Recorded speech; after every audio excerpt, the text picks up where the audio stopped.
Hello and welcome back to my channel. This is Adam with AK Lighting, here to show you how to do your own landscape lighting. Today's video is part one of a series, different types of low voltage landscape lighting fixtures. And I'm going to go over the most popular type of fixture that is out there that you can buy. And I think that you'll find this video very fascinating, so stick around.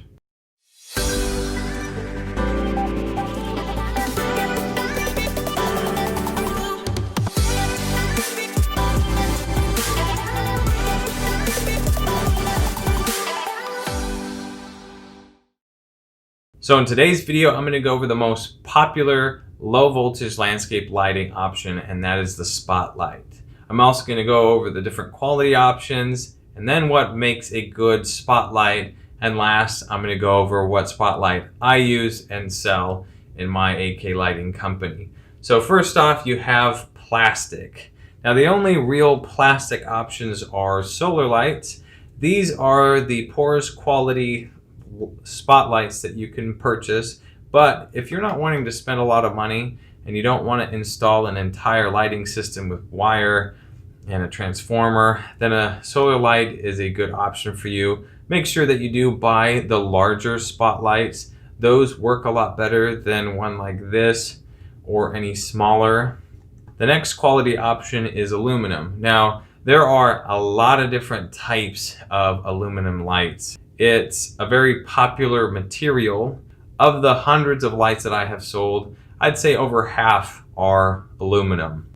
Now again, aluminum fixtures are a very good option. However, they do range from a poorer quality to a higher end quality.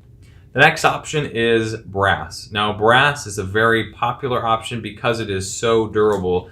You could run over this with a car and probably not break it. This particular fixture will probably last a lifetime, whereas an aluminum light will probably last anywhere between 10 and 15 years, and a plastic light any between 1 and 3 years. There are many different types of brass fixtures, and pretty much all the brass quality are a really good option to choose. They are a lot more expensive, but if you're wanting to spend the extra amount of money, it is definitely worth it. A lot of these lights come with a 10-year to a lifetime warranty, so a very good option to go for. The next option is copper. Now copper is not used a lot. Not a lot of people buy it, but it's a very similar option to brass. They're almost the exact same material, but copper is a lot brighter. The thing about copper that people like is it's a very refreshing, bright color.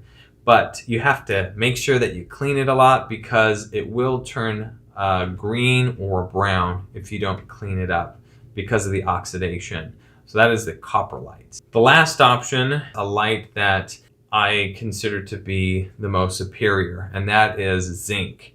I don't have the fixture with me, so that's why you're looking at this picture. This quality option is by far the best. It never wears out, it never corrodes, and it will last a lifetime. That option, I say, is by far the best. So now that you know the different quality options, plastic, aluminum, brass, copper, and zinc, I'm going to go over what makes a good spotlight. Just because you know what the quality is doesn't mean you know how to tell whether a light is good or bad. So, for instance, take this light right here. This is a very good spotlight because it has a very thick stake. This stake, if I stepped on it, it wouldn't break.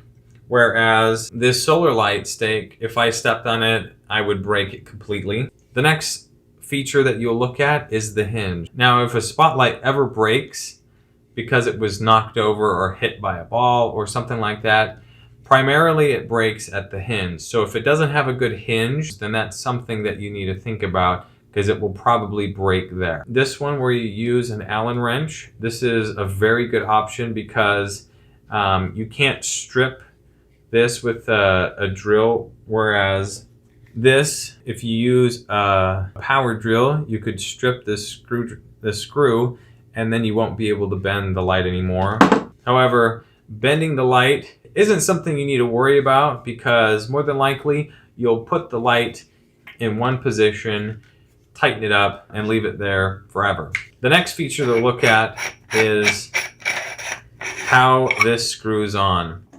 A lot of times these threads, if dirt gets into it or anything gooey, it's really hard to twist.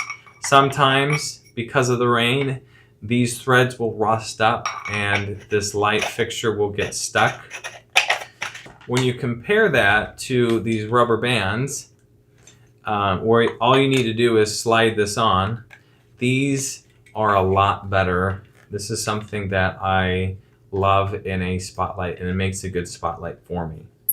When I insert this light bulb is very secure. So this type of feature is a very good feature. In contrast, if you take this spotlight, if you look, there is no metal prong and the bulb easily comes out. Another socket out there is one of these extended sockets where it has these wires that come up. So you can push the light in. It doesn't have, some of these do not have those metal brackets, but this is also a good option because no matter how much you wiggle or hit the light, because the bulb is able to move, more than likely this bulb will not come out of the socket. The last feature is this top part. Whenever it rains, water always gets on top of this glass. And so if the water doesn't have anywhere to escape, then there's a problem, because if water is on here and let's say it's cold water and then the light comes on, if you have a very hot bulb, for instance, a halogen bulb, it will heat up the glass and crack the glass. Now that is something that's very common. So if there is not a way for the water to drain, then the water will just sit here. This has a little lip here, so this is a good option. This also has a little lip. And lastly, the type of spotlight that I use at AK Lighting, what I install and what I sell, is this type of spotlight. Now the reasons why I like it so much are, one, like I talked about before, it has this metal that holds the bulb in place. It also has these rubber bands that I can easily slide this top on. It has the lip so the water can drain off the top of here. It has a really good stake, and I'll go over this in another video, but the stake has a slit here and it makes it a lot easier when you repair your lights, and I'll explain it in another video, but this is a very helpful feature. The stake is a very good quality, and overall it is a very nice option. It lasts for a very long time. So this is what I sell in my kits. It's the spotlight I have on the shelf behind me, and I'll be using these as long as I can. So that concludes part 1 of this series. And part 2, I'm going to go over the different path light options, what makes a good path light, the different quality options, the same thing that I did for spotlights, but I'm going to do for path lights. And I think that's a video that you'll really enjoy. So click that notification bell so that you can be notified when this video is uploaded, and I will see you in the next video.